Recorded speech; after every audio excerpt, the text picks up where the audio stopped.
Welcome to this week's edition of Freedom and Prosperity Radio, the weekly radio news magazine that we put together here at the Virginia Institute for Public Policy, so that whether it's a barbecue at your neighbor's house, if you're invited to it, even over 6-foot social distancing, which they may mandate for you, and that might be a warning klaxon from the get-go, you have good, real, fact-based discussion points when they start telling you things like, we need to get rid of these guns. Look at 60 some odd people in Chicago. We just have to get rid of guns. And to that end, a man who probably finds his last good nerve having dueling banjos played on it sometimes when it comes to the left and gun violence. Instead of just talking about the violence, they'd rather talk about the gun. He is our friend Philip Van Cleave, president of the Virginia Citizens Defense League. Philip, welcome back. How are you doing, sir? I'm doing fine. I'm doing fine. And if they would just be consistent, if they would blame automobiles for drunk driving. Oh, we got to get rid of Fords. Add more Fords. They don't. The insanity for them is only focused on guns. They don't pull this on anything else. Well, you mentioned something, and I brought this up, and I had a fleet full of emails saying, Joe, you're better than that. But, they constantly try to work these court rulings in that will give them permission to sue gun manufacturers when violence takes place. But they never want to do that with Seagrams or Jim Beam. No, and it's absolutely true. You don't see that. Or going after Ford or Chevrolet or whoever. For the car that was used by a drunk driver that ended up killing a family. They don't do any of that. Mm-hmm. That's because guns deal with liberty in a whole different way and freedom. And the people that are lecturing us about guns are the ones that don't have them either. Yeah, they know nothing about the subject, but yet they feel somehow that they're smart enough to be able to talk about something they know nothing about. Well, that or they have private security, like the senator whose private security squad wound up shooting the young lady on January 6th. Philip, yeah. When you push back on the firearm, and then almost like a feint, they'll turn and they'll say, well, what about red flag laws? We can all agree that those are common sense. We need to keep the guns out of the hands of the quote unquote bad people, as if there was some board that could tell us who they are, or people who are at a risk of harming themselves or others because of mental illness or breakdown. And they say, well, we should have red flag laws. And they always try to make them sound so commonsensical. But there is nary a moment of, well, you tell us, where you sit when you hear these folks and what your reaction are when they start talking about red flag laws. Yeah, well, then they're basically saying, look, we need to get rid of the Constitution and the protections so that we can go after a particular group of people that we think might be problematic. So they would not want the Constitution tossed aside, say, when they were on the side of the road being pulled over, with police jerking them out of the car and forcibly searching their car against, and so forth. And then the Constitution saying that's okay. They wouldn't want that. But yet when it comes to guns, here we go again. It's like, yeah, well, you don't really need to be able to go in front of a judge and show that you're not a problem. No, we're just going to take your guns, and then at some point you can go in and convince a judge that this is all actually a mistake. Mm-hmm. So it's again, they're willing to trample anything and everything, including the Constitution, to take guns away from people. And the red flag is, in some states especially, it's really bad. I mean, anybody can call the police and say, well, I think Joe Thomas, I don't know, I think he's going to want to commit suicide or something, and bam, the police show up. You don't even know any of this is going on. It's just a person who has a grudge. And, there they go. And there are people that are saying that's okay. But they're certainly not patriots saying that. Well, and certainly when you listen to the Department of Homeland Security talking about conservative groups and former military and organizations like the VCDL, which is chronically on the Southern Poverty Law Center's list, that you wonder who's making these lists in the first place. So I don't know where Joe McCarthy got his lists from, but somebody told him who all these communists were in the American government and in the American movie industry, and he went forward with his lists. And I imagine, at some point these red flag laws will wind up being nary the same thing. Yeah, they'll be again that basically the right will be suspended because you're a gun owner. Your rights will be, and then again, it's all under the guise of we're not touching the Second Amendment. We're just making sure that people that shouldn't have guns don't have them. Well, first of all, that's a false premise. Mm-hmm. If logic, the theory, if you study logic, you know that if you start with a false premise, you can prove anything. Okay, mm-hmm. So if you say a mouse is an elephant, then a mousetrap can take down an elephant. I mean, right. And that's what they do. We got to keep guns out of the hands of criminals. You cannot, and I'll emphasize again, you cannot keep guns out of the hands of criminals. They will get them. You cannot stop it. What you can do is protect yourself and protect your family. Mm-hmm. But you cannot stop it. That's a false premise that they're making it sound like, well, if we do this, we could stop it. No. That's like saying, I can stop the wind. No, you can't. These people want guns. There'll be money out there. The more you try to stop them, the more the black market will open up. Yeah. And so it's like ants marching. Once you find an ant in the kitchen, you got a stream of them. If you find out where they're coming from and you block that, they'll come a different way, and they'll come a different way, and a different way. They'll find another crack somewhere else. Well, criminals are just like that. Sure. They will find another way. You cannot stop it. What you can do is let people protect themselves, and of course, that's what they're fighting against. They want to take away guns from people like you and me, and that's not going to be helpful. Philip Van Cleave is on with us, president of the Virginia Citizens Defense League, on this week's Freedom and Prosperity Radio, talking about these violence intervention programs and that somehow there's a magical way to know who might be dangerous before they're actually dangerous, Philip. And the subtext to this, and I don't want to put the subtext up front, but the people who really do need to get help wind up not getting help because either the system's overwhelmed. We're talking now about mental health care, hospitals having to shut down or severely curtail the number of beds that are available because they're having almost as bad a flight in that profession as we're having in law enforcement. Yeah, you've got that, and then certainly the terrible, horrible case that happened to Senator Deeds. He tried to get his son in, and they didn't have a bed, so it ended up going horribly wrong for him. It's just an example of that. And then meanwhile they're talking about red flag laws, getting the guns out of the hands of certain people, and yet at the same time, these people don't seem to be opposing people favoring red flag. Don't seem to be opposing turning criminals out of jail early. Right, parole. Let's put more predators on the street, but nothing will happen. It's okay. It's like, what? And we'll defund the police. We'll curtail the police. Yep. Yeah, they're pushing us towards a cliff, and then I think if you get your eyes open at all, you can see that coming. It's all aiming in the same direction: defunding the police, letting the criminals out of jail, weakening what the police can do, trying to take guns away from law-abiding citizens, restricting where they can carry. It goes on, and then class warfare. This class is against that class. It's all being driven artificially. Because America is actually Americans get along pretty darn well all the way along the line. Yeah. But somebody doesn't want that, and everything is heading in the same direction. It's all the more reason we need to hang on to our right to self-defense and not budge an inch.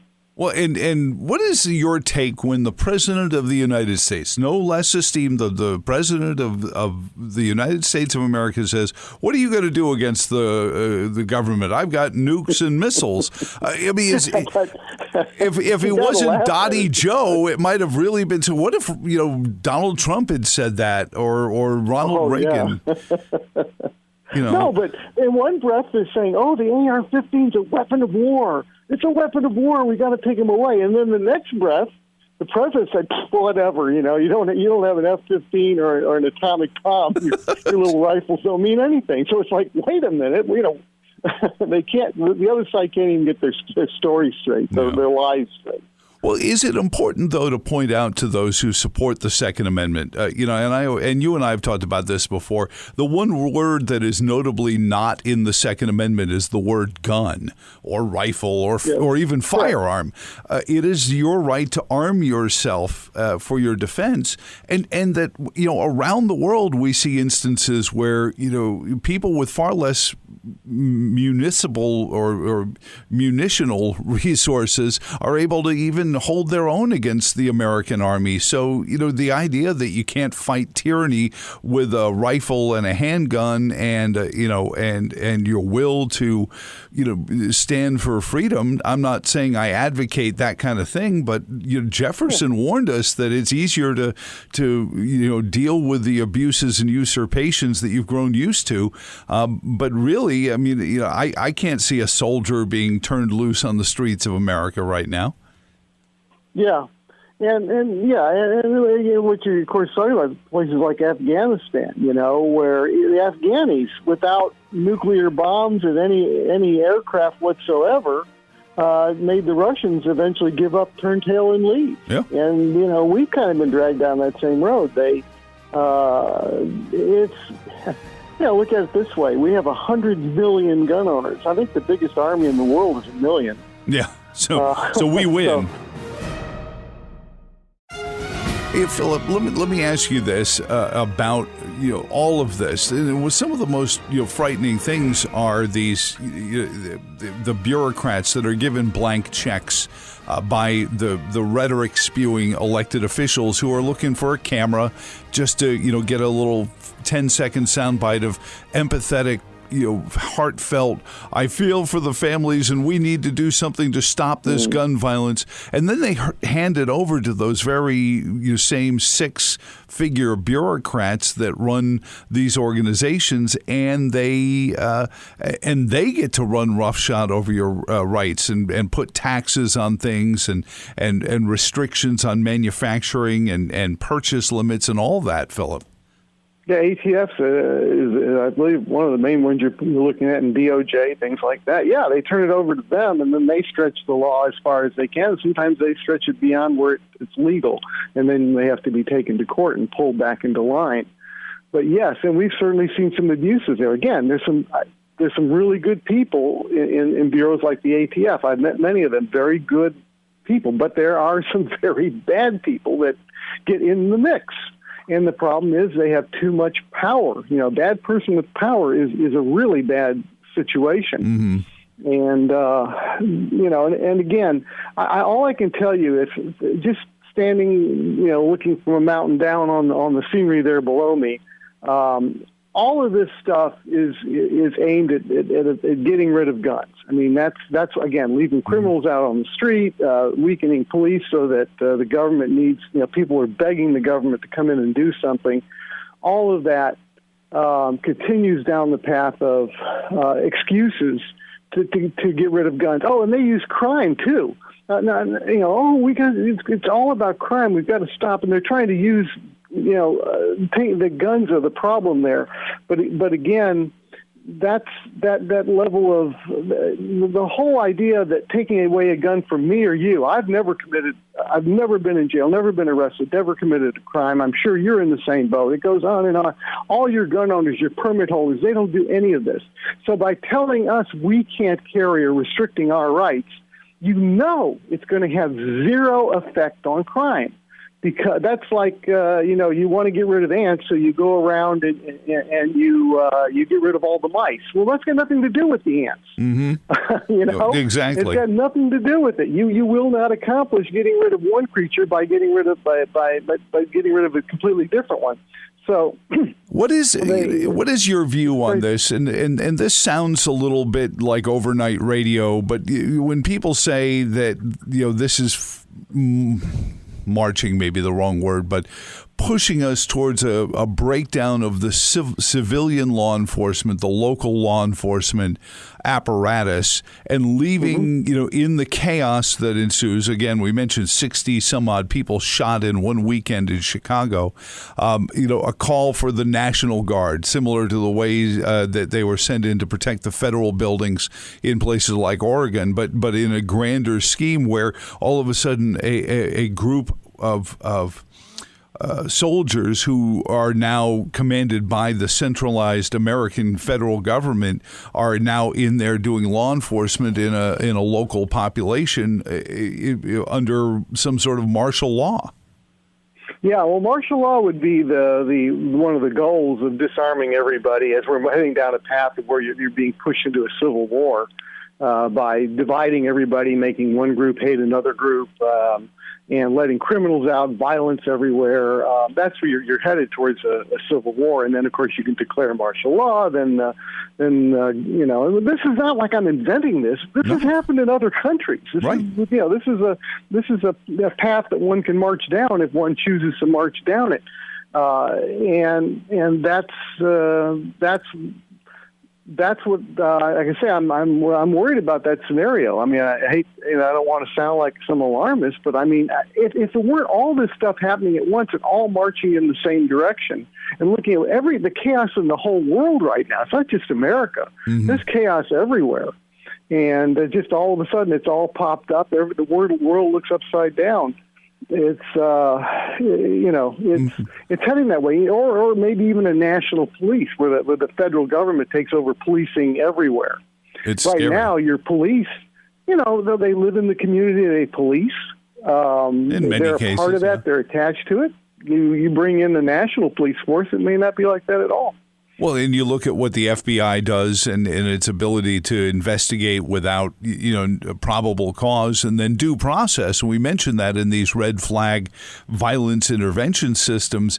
We have so failed our due process system, Philip. Moreover than our defense with a weapon is our defense in court. Is if you have to defend yourself with your firearm, you could be facing quite a court proceeding on top of it. But if somebody calls up and says, I think Philip's dangerous, and I think who knows if you ever get a day in court to plead your case, and even then you have to try to prove a negative, try to prove that you aren't crazy.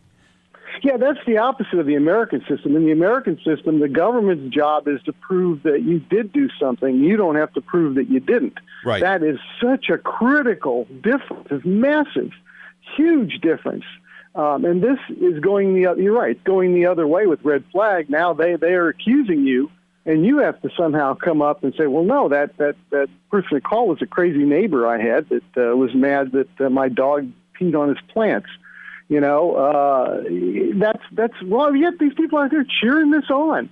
Some of them are morons. They're just not applying. They're not thinking this through, and they don't realize where this is headed, how this could be turned against them at some point in the future if they're not in some supported group that suddenly the laws can be, well, you prove you didn't do it, sir. Yeah, well, and Philip, that's the key right there, is that it will turn on you as quickly as you can say it. Is there a coalition that can be made, these majority black communities where the gun violence and the criminal element is taking over, like the streets of old Chicago? I'd love to say even in the American construct this hasn't happened before. Or even the Wild West, where you had these marauding band, the James Gang, and so on and so forth. With apologies to Joe Walsh, not that James Gang, riding into town, terrorizing the place. We even see it in Afghanistan. They call them Toyota jihadis. Where 12 guys will drive into a village with 2 Toyota Tundras full of machine guns on the back, big machine guns on the back, and then rob everyone blind and take women or sheep or whatever it is that they terrorize them with, forced complicity, and all these farmers want is some Second Amendment rights to defend themselves. Yeah, you could shoot back at some of those Toyotas coming in. That would change everything. Right. But, I think it was Mao that said something like, power comes from the barrel of a gun. He's referring to government, Yeah. And so forth. Yeah. So, It's a serious time, but this is not the time to be giving up your gun rights. This is when everybody needs to band together and stand in unison and say, you're not touching these, because when these go, it truly is over. At least if we have arms, we can protect ourselves, and we have a chance of trying to keep this country from being destroyed within or without. What about the courtrooms? Philip Van Cleave on with us from the Virginia Citizens Defense League, especially with all the Trump appointees. But I worry about our courtrooms becoming more and more populist when cases come before them. When you do get your day in court, what is your view, your feeling, regarding what a gun owner's say is like that couple in St. Louis? Yeah, that's an interesting case there. How they got ramrodded? Well, they ended up with I think it was a George Soros prosecutor. Yeah. Who decided, we'll turn I'm going to turn a blind eye on people rioting and other murders. But boy, these conservatives here, oh boy, I'm going to nail them to the wall for merely pointing a gun in the air and not even shooting anybody with it, and one gun not even being operable. Right, just trying to defend their home. Yeah, that's scary when you see that, and we've certainly seen some absolutely bizarre rulings from judges, people that we think are, or somebody you want to believe are straight shooters all the way, that are going to follow the law and will not let personal biases affect them. But we're seeing some stuff where, and again, that system is being shaken up. It's been abused, and we got a lot of work to do. Oh, absolutely. This country's been being ripped at for years. Well, you and I were children. It had begun even before we were born.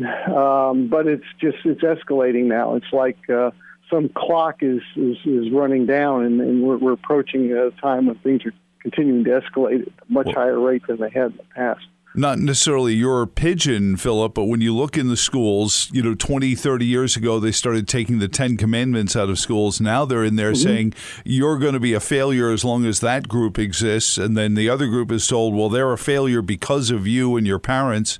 And I see this animosity that's being programmed into 5 and 6 and 7-year-olds. I just think it's going to get worse, because we started by saying, taking away the thou shalt not murder, thou shall not steal, and kids weren't being taught that, and now they're being taught that you're kind of done just by the tribe you're in.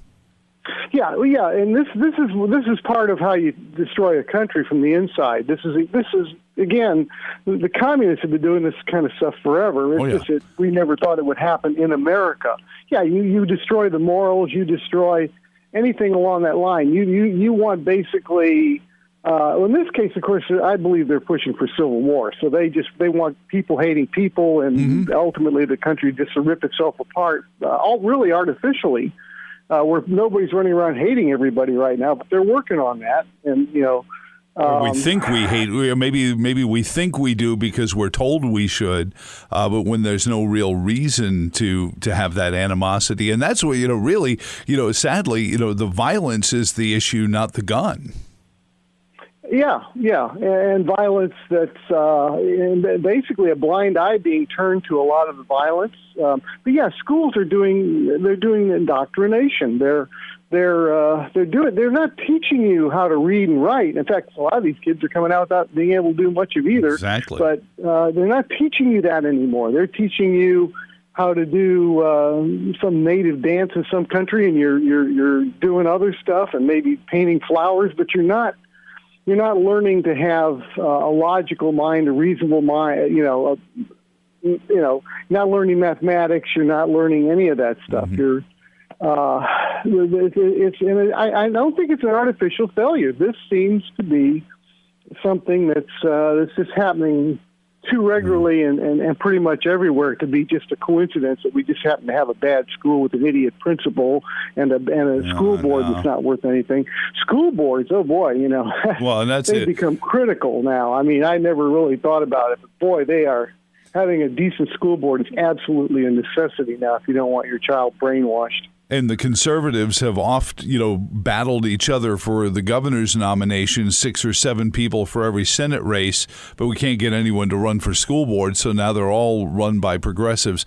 Last one, Philip, and I saved it for end because you may demur from this, but I know that VCDL has a division that does political action. Do you take anything from your, I don't know if they're considered rival, but if the National Rifle Association declined to endorse Glenn Youngkin for governor, did endorse Winsome Sears and Jason Miyares. The last thing I saw from everything, which made sense, was they did not endorse Youngkin. And he's going to have the same problem with the VCDL Political Action Committee. Why? Because he hasn't filled out the survey. We need to know details before we can put our neck on the line and endorse somebody. We don't want to endorse somebody and then have him do all kinds of stuff that's horrible and everybody looking at us going, well, you said this guy was good on guns and look at this. He likes red flag laws. He wants, all that, right. That's why we need them to tell us where they stand. Then we're comfortable. And it also builds up enthusiasm. Right. If somebody's out there saying, yes, this is what I want to do to protect gun rights, you'll get people really excited. You got details and everything else. Philip Van Cleave, president of the Virginia Citizens Defense League, thank you for letting us dominate your time a little bit this weekend, but it's all very, very important stuff heading into the period of time when a lot of Virginians, I've seen the polls that said only 4% of Virginians haven't made up their mind on this gubernatorial race. We see what's happening in Washington. We're hoping we can fend it off in Richmond, but thank you for everything you do. What is coming up with VCDL? Summer gun shows? Where can people? We're virtually all the gun shows. We have a monthly membership meeting that one can attend on Zoom online. It's always the third Thursday, and it's on our YouTube page, or YouTube channel, third Thursday at 8 p.m. We always do a live membership meeting. So, that's great. we're very active. We're showing up at a whole bunch of different events, just getting the word out everywhere we can. Terrific. Well, and the website is VCDL, Victor, Charlie, David, Lightning.org. And I appreciate your time, Philip, and you have a great day. You too. Thanks, Joe. We'll be right back with more Freedom and Prosperity Radio next.